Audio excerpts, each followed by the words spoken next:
All right, YouTube, today, Beggins Brothers coming at you with an interesting topic, and it should kick you in the gut. And it's, are you a salesperson or are you an agent? Because there's a huge difference, and we're going to delve right into that today. So you have not done it yet, hit that subscribe button, and you'll see all of the info we're pushing out pretty much every day for you guys. So watch it, and then leave us a comment, give us a thumbs up. Thanks for watching, guys. Thanks.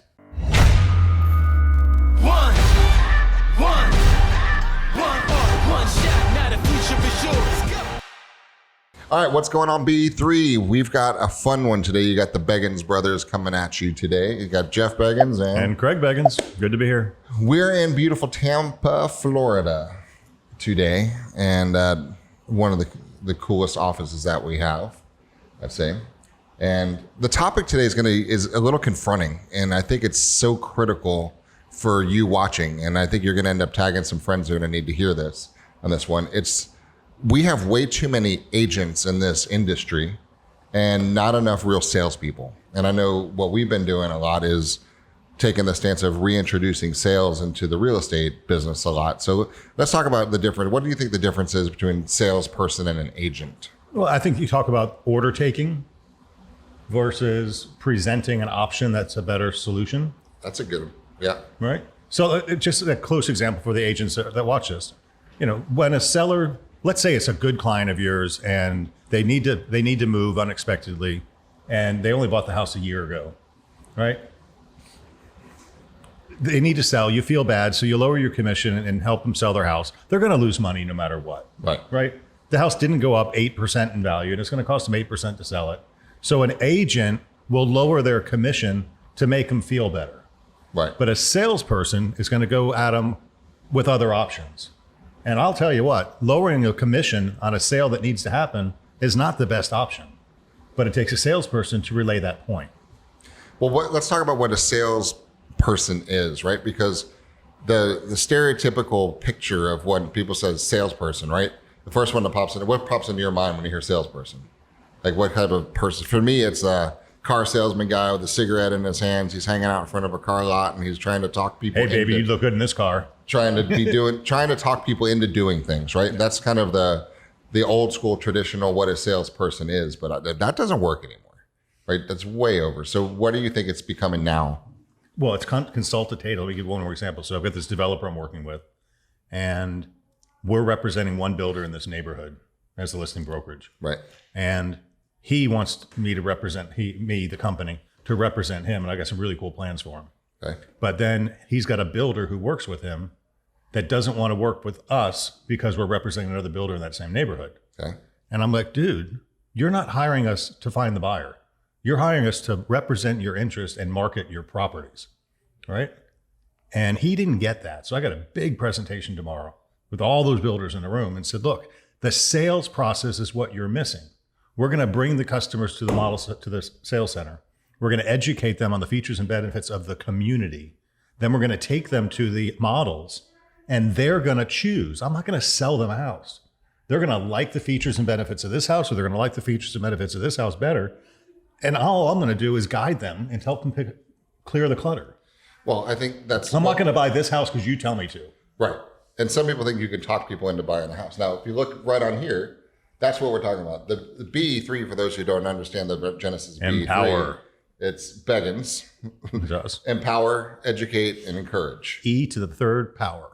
So that's what we're talking about. But nobody's going to buy anything unless they're ready to buy it. Now, interesting correlation on this. I was talking with a client of the company's over the weekend that's thinking about selling a very large house on the Gulf and multi-million-dollar property, spectacular piece of property.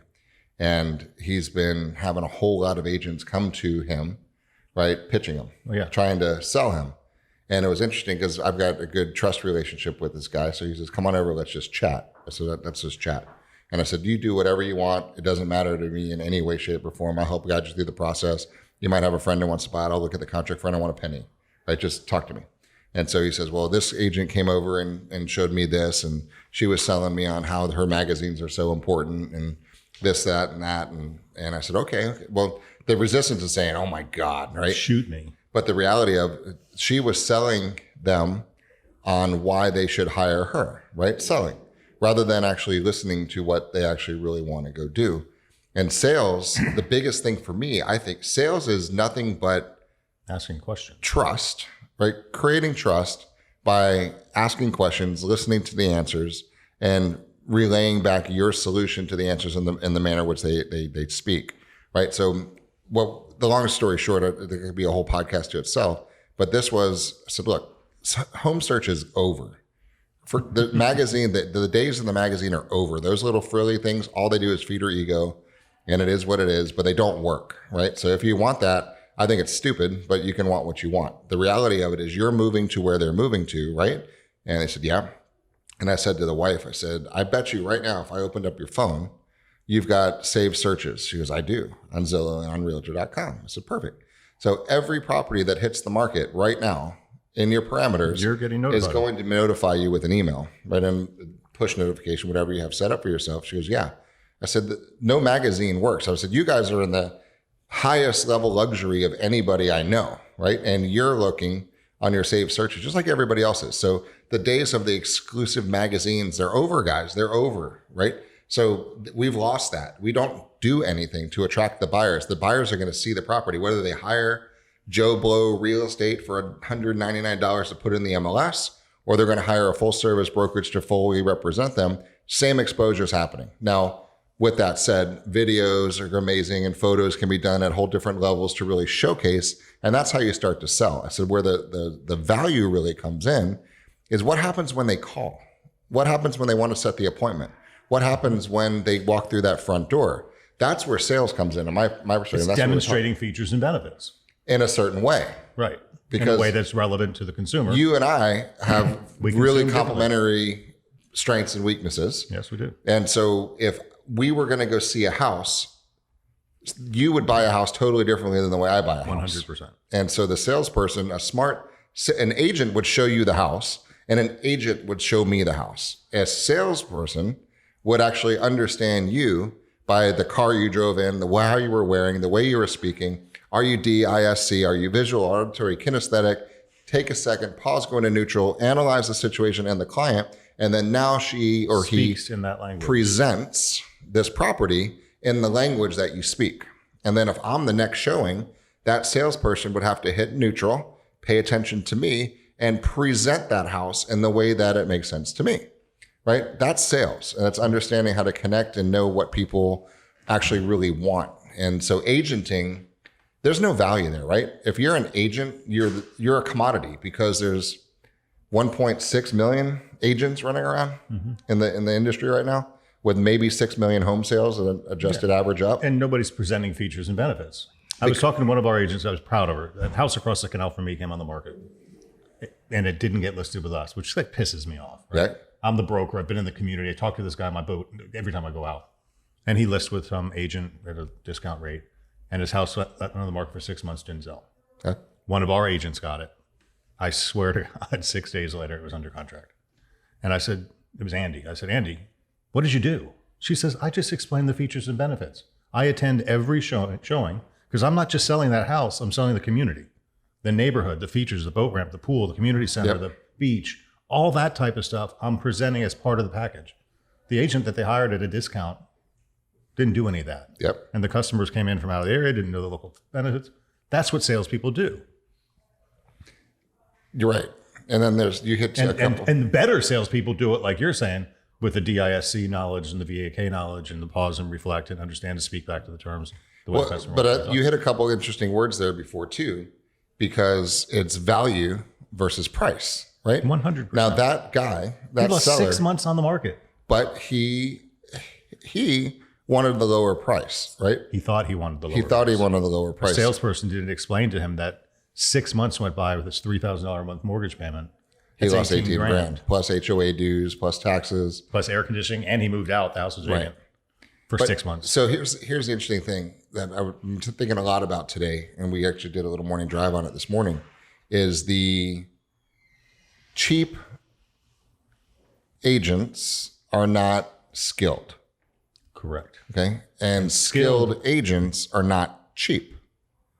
And let that sink in for a second. All right, skilled agents are not cheap. Cheap agents are not skilled.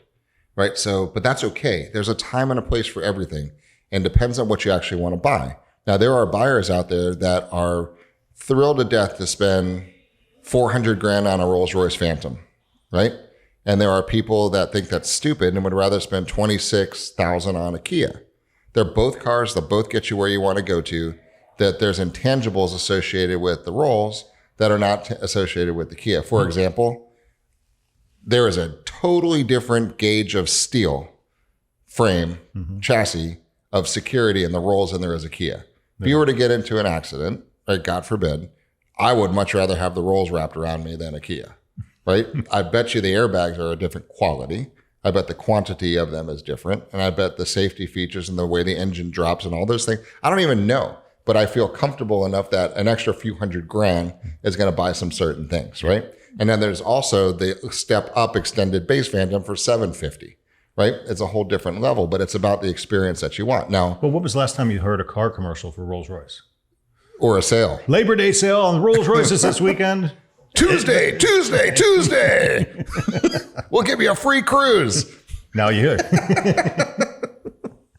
But that's the point. But it's value versus price. So some people are not your customer, right? Right. And I was talking to this beachfront condo. I said, look, you have under all this beautiful house is a piece of dirt. The piece of dirt's worth $2 million. It just is, right? Now you had a choice because I introduced you some builders, and the builders were $250 a foot, $350 a foot. You chose the builder that was $600 a square foot to build. $600 a foot, right? Construction cost, not lot, construction. Wow. $600. Now I said, the buyer is going to appreciate that or not? I mean, do they care that there's 31 pilings that are driven an extra 14 feet down lower? Do they care that they're triple pane windows? Do they care that all these built-ins are from a special treated wood and you got all the different handles that are flown in from different places? Said it's the Rolls guy, right? And it's not the Kia guy. It's the value versus price. You're not looking for the price conscious buyer. You're looking for the value driven buyer. And that's the whole point. Now, what you need to figure out is, what are you looking for? Because the challenge in this industry right now is the industry as a whole has become a commodity, because Joe Blow lists properties at 7, Susie will do it for 6, Barbara does it for 4.5, and then your cousin Eddie will do it for 3, and now some .com guys will do it for 1.5, right? That's the issue right now. It's 1.5 or 4 or 3 or 6 for it, because the key is they'll do it. Well, I like you, Craig, but Barbara said she'd list it for 4.5%. Now, the moment those words come out of their mouth, we're commoditized and this industry is dead. Right? And then if driven on price, if that price conversation you allow to happen, then you single-handedly are taking down the industry. Well, right? if price was that important, why would Purple Bricks come into town, invest $100 million, and then go out of the market? And then leave. They right? had a better product. That's what the TV said. Right? They charge 2%. And you didn't need an agent. And you don't need an agent. Yet we're still here and they're not. So it can't be all price. It's right. It's not. But if you allow people to think it's price, now for some it is. Now there are some people that, great example, the girl who cuts my hair. She has a townhouse they're selling, and we sent over one of our agents to go do a listing presentation, and it was worth around $250, right, $240-ish. And she went, like most people do, got an open door offer, right? And so open door offered her $242.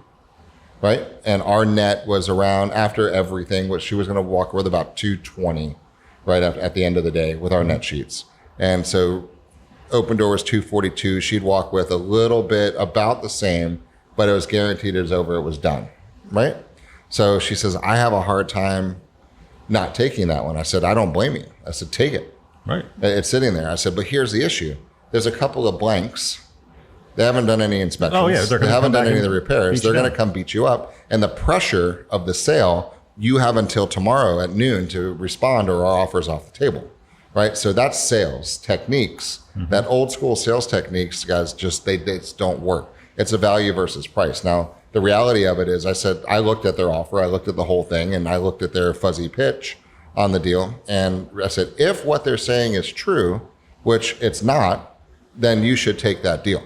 So take that deal, And the moment they wiggle from that price, get out of it, and then we'll get you what we can. We'll know we can get you. Right. But go through the experience, right? We don't get a penny from that at all, right? So, but we're walking through the process. So it's value versus price now, and that's perceived value versus price, which is underhanded in a lot of ways. I think the way that those things are presented, but it just depends on what are you actually going to offer. So it's value versus price. And I'm say if you're in this business for a long term, you need to be competing on value. Because price will never end well. Which means you need to get skilled. And where do you get skilled at? YouTube. Facebook, Tom Ferry, Mike Ferry, Matt Ferry, Brian Buffini, Jared James, Kevin Ward, us, whatever you want to talk. I mean, there's a million people that are going to tell you stuff. And here's what they tell you. Get off your ass and go to work and talk to people. There's your sales training. That's it. Right? That's just hardcore numbers game. You're going to get business. Now, you just have to talk to fewer people the higher skill level you possess. That's the difference on this deal. Even our old days, Mike Ferry days. Oh, blow through numbers. You talk to 100 people to get one appointment. You get good skills, you can talk to 75 people to get an appointment. Yep. You become really good at your scripts and dialogues, and you get down to one appointment for every 12 contacts. Yep. Because you're connecting. One time. Right? And it works. Right? Any hard school sales techniques, numbers are the numbers still. But my point is, as we are evolving in over 60,000 transactions about now, we've learned quite a bit, right, on how this game works. And the lifetime value of a customer is 130 grand. And we teach it at our next level universities. That's right. So and it's intense, and it's stuff you've never seen before that nobody else will believe. But when you actually get it, you go, wow. If you're building a business, this matters. Now, if you're just here to do a couple of transactions, you can just be a bull in the china shop and go grab a couple deals. You don't need help from anybody except somebody to kick your ass and make you go out. But if you're actually looking for a business that has repeat and referral business, you need to figure out what is your value proposition. Because you're either going to be the low price, hoary person that's going to do a couple transactions, or you're going to be the high value agent that is going to really bring value and trust and confidence and competence and get repeat referral business for as long as you plan to be in this industry. Then you have a book of business you can actually sell, and then you can retire with a residual income if you do right and you provide value. But the commoditization of pricing is bad. So if you're getting business now by undercutting, there's somebody always being able to undercut you. It's what's the greater whore theory for you, Jonathan, right? There's always somebody who will do it cheaper until there's zero margin in the product, and then the product's out. We just had that. An agent, I've got two agents in Apollo Beach that just control this marketplace, this little farm neighborhood they have. Yep. And this guy went FISBO, and they were talking to us about getting the job, and an agent came and listed him for 0 commission. Yep. And paid 3% to cooperating broker. Yep. So this agent thinks, not salesperson. Yep. This agent thinks that they're going to get the listing, they're going to get some signed calls, and they're going to sell it. That's the only compensation they get. Yep. So compete with that. You can't compete with 0. You can. So I mean, you can. The salesperson could. They won the greater whore race. Right? You know what happened? Well, it's going to get worse than that. They'll give a rebate. Yeah. Right? Because if you buy your house, not only will I list your house for free, I'll give you money back on the house you're going to go buy. There you go. Right? There's the race to the dirty bottom at that point in time. But now, is that really going to work long term? I don't know. I mean, we've gotten, remember the company that was out there, they're gone now, that was listing for 0%. They just wanted the shot to do the construction remodeling work. Yep. Right? So there's a whole bunch of ideas. Guys, as the market is hot as it is, you see all kinds of ideas coming, all kinds of models, some funded, some not. And, what's going to last is a value-driven person that is able to instill trust in people. That's right. That's really it. And now, does a brand do that? It helps, right? Does experience do that? Helps.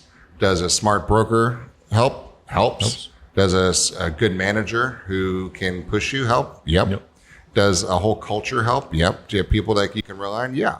If you're building value, you need that whole team, right? So that's a big situation there. So sales versus agenting. So if you're being just an agent, do us all a favor, go do something else.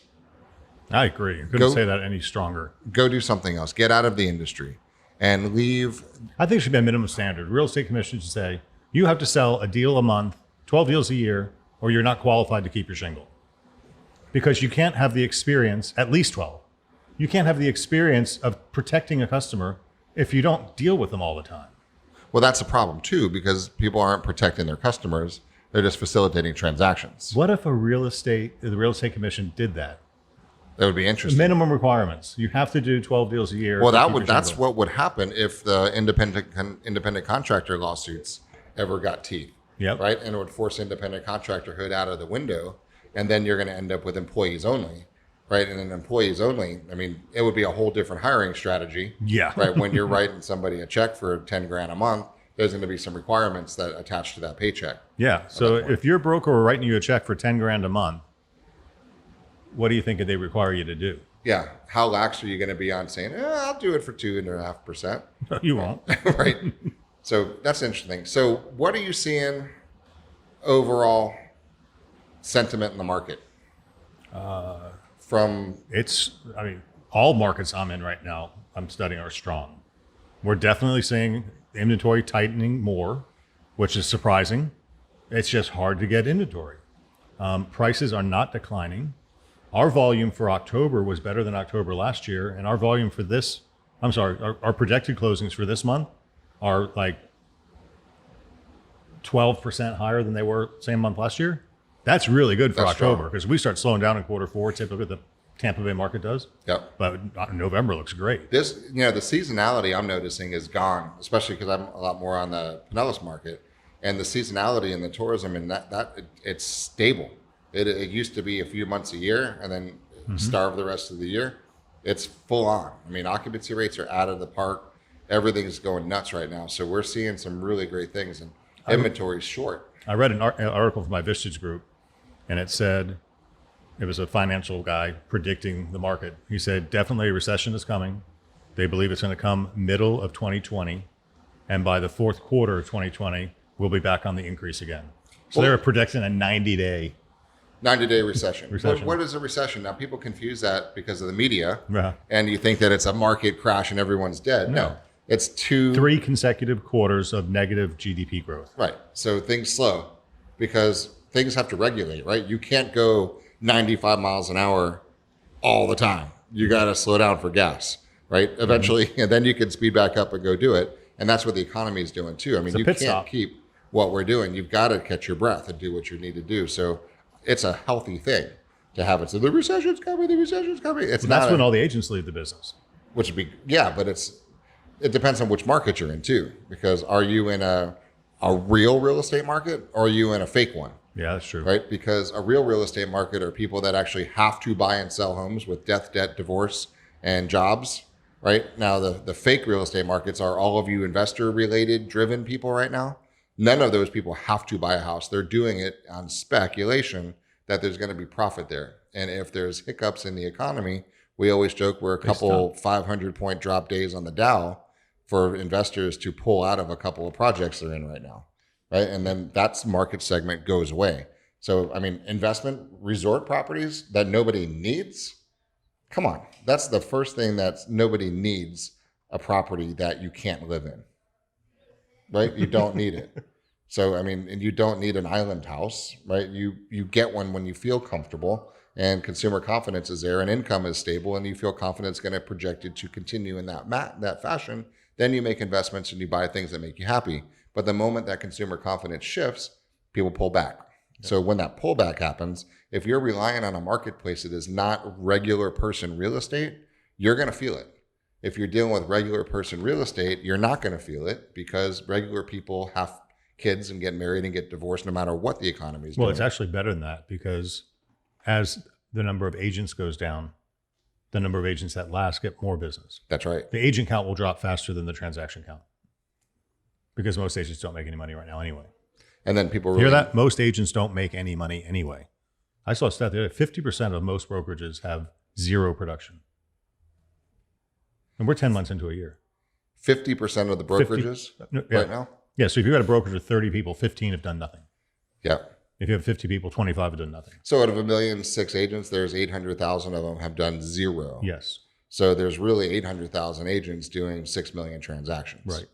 Which is about right. Average of But it's really 20% of that 800,000 or 160,000 are doing the bulk of the 6 But those are real people, and those are just agents doing it. Now, the real salespeople are the ones that are crushing it, Right. right? And they're doing very well in the markets like this.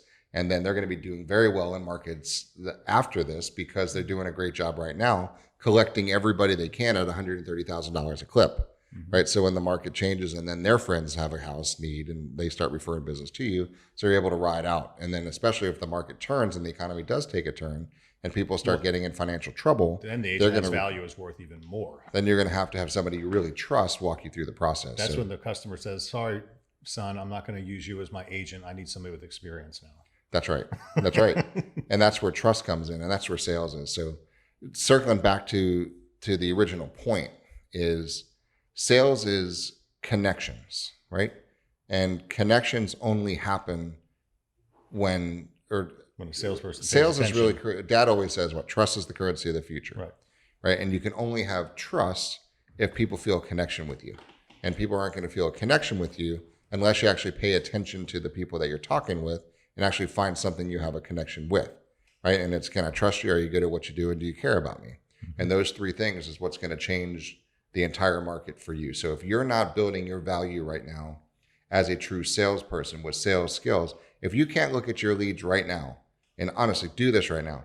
Look at your top 5 leads right now. If you can't tell me whether they're DISC personalities, are they visually based, auditory based, kinesthetic based, what are some of their hot button words that they're using all the time? If you don't have notes on every one of your leads right now, you're an agent. Okay? You just are. And you're not going to make it long term because you're not building a connection. You might do a transaction, but you're not building a connection. And the connection is what makes your phone ring 3 years later. It's not the fact that you did a transaction. 85% of clients want to use the agent that they bought from, and 15% actually do. Yep.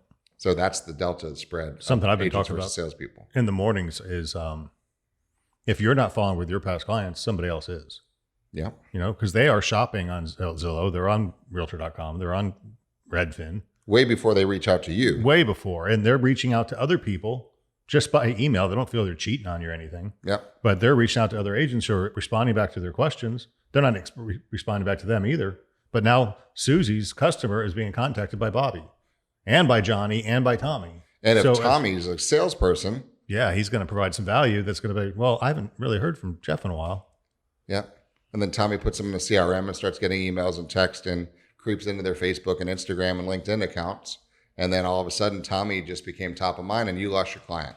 Yep. And that's what's happening. And that's what we're teaching agents who don't have a client base to go after and steal yours. Yeah. Right. And there's really no need for any new agents. Every house that was sold had an agent involved. Right. So why do we need more agents? Just go to the agents who sold you the house. Yet we're adding, 1,000 agents a week. Yep. So takeaway, when the market is awesome, fine tune your sales skills. So when the market's not awesome, you can crush it. I like that. Right. That's really it. So self-audit. Are you a salesperson? I hope you are. And if you're an agent, stop it. And either get out of the business or become a salesperson. And then if you don't have a support system around you guys, go get one, because it's not going to end well if you don't have one. So leverage more on your brokerage, leverage more on your manager, leverage more on your brand, leverage more on whatever you can that's going to help you get what you want, your admins, your assistants, whatever you need. And then as always, reach out to us with anything we can do to help you. Rising tide raises all boats, and that's what we're here to do for you guys. So thanks for watching. Thank you for watching.